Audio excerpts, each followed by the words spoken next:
Hey, good afternoon everyone. I decided to start off the new year with a new YouTube video. So this is going to be a quick video about a few 3D printable upgrades I've made for my P3 machine. And if you like them, I'll leave a link in the description below to a Thingiverse page where you can download them and print them yourself.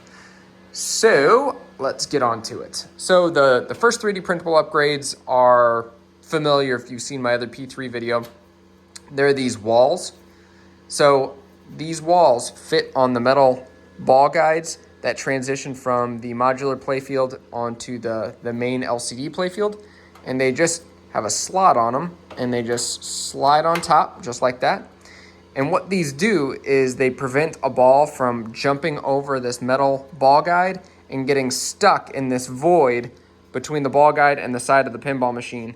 It didn't happen very often to me, but every once in a while I would get a ball stuck there during multi-balls. So it happened enough to where I just decided to design and 3D print these. I have two variations of these available to download. They just have different arcs to them. So one's a little bit narrower, one's a little bit wider. I printed off one of each, and you can swap them back and forth. So for example, this one doesn't have to be the left side. You can swap it over to the right. It's just where it fits best. Since it has a little bit of a different angle, it kind of gives you a few more options.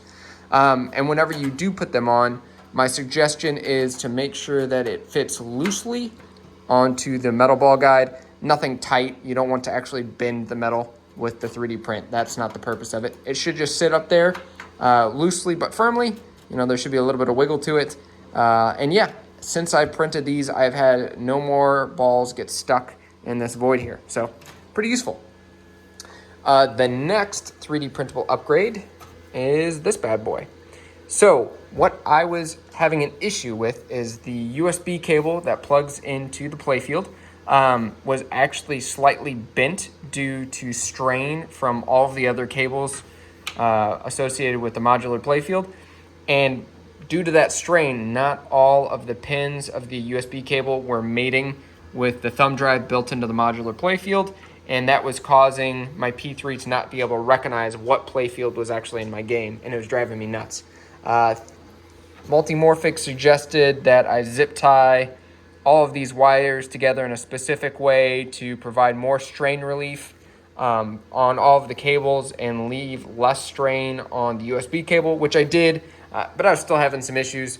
So again, I designed and 3D printed this bad boy. So how this works is it just fits onto the keystone like this.